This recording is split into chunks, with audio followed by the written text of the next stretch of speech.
I want to show you another great and very, very important chord you need to know, you need to check out.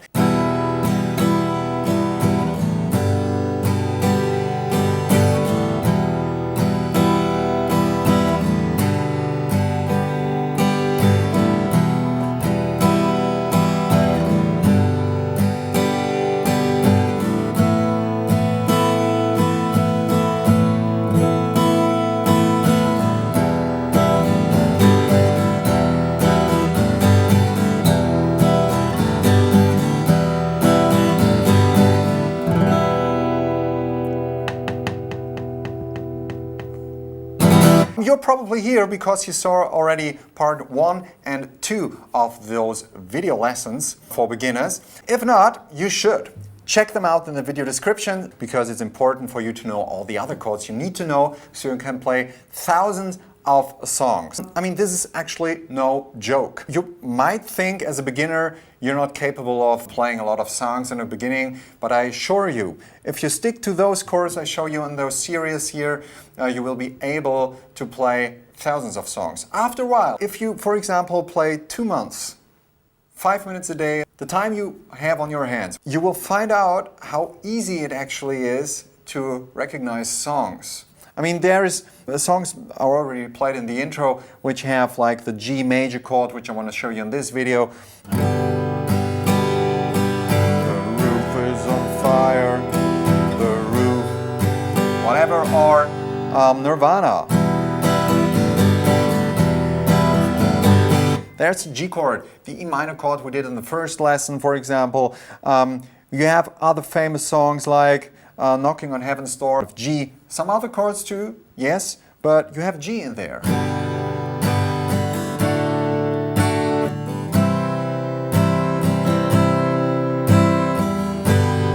Knock, knock, knocking on heaven's door.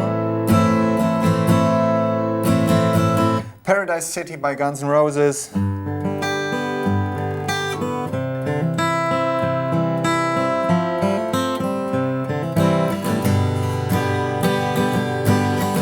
Down to the Paradise City where the grass is green and the girls are pretty. Oh, won't you please take me home? Yeah, yeah. The list goes on and on and on. So many great songs that consist out of G. And of course, all the other chords I show you in this series. So let's start with the G chord. We put our middle finger into the 3rd fret of the lowest string, which is the closest to you, the E string. Index finger goes into the 2nd fret of the A string, which is the 2nd string from your point of view.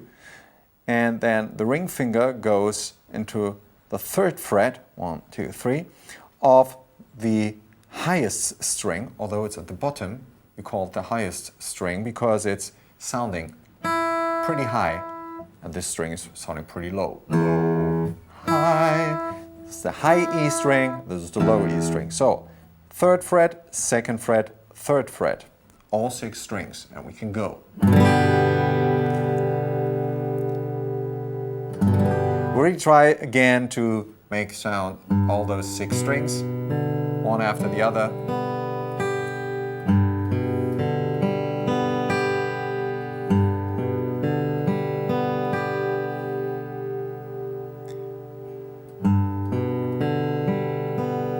If this works out, we can play our strumming pattern again. Down, down, up, up, down, up, down, down, up, down, up. Slower, down, down, up, down, up, down, down, up, down, down, down, up, down, down, down, up, down, down, up, down, up,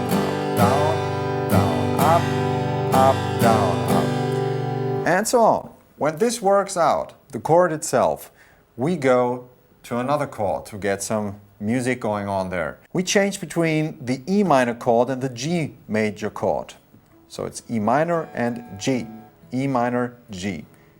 Stick again, it's index finger, also 2nd fret, A string, middle finger, 2nd fret, D string. You see it's on those 2 strings here.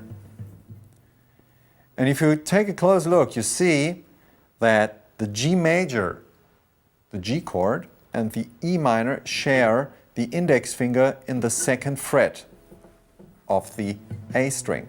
But they are at different spots. This is just because when you play the E minor chord, you need somehow, of course, to place your middle finger in the second fret on the D string, so the index finger needs to move a little bit that direction.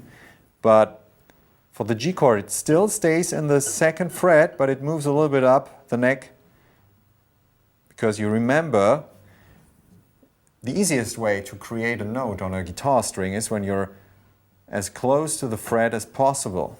So don't play the G chord here, because then you will need way more power. You'll have to build up a lot of pressure. So move it there, still in the third, second and third fret, but way easier. I need not half as much power that I need here. To really to push it. Easy. So, and then you do a dry exercise and change between those two chords just with your grabbing hand. Don't focus on your strumming hand for a couple of minutes. Just focus on how to change between and where needs every finger to go. Make sure you know the position where it has to go.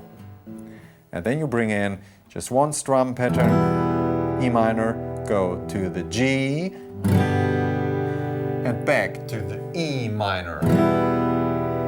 You play the G again, and back to the E minor. You go to the G, and so on. Then you can bring in the strumming pattern. Down, down, up, down, down, down, up, down, down, down, up, down, down, down, up, down, down, down, up, down, down, down, up. And then we can add another chord. For example, we add the chord we learned in the first lesson of our beginner series, the A sus2. So we play E minor, G, and then A sus2, twice, and then we start again on E minor, G, and A sus2.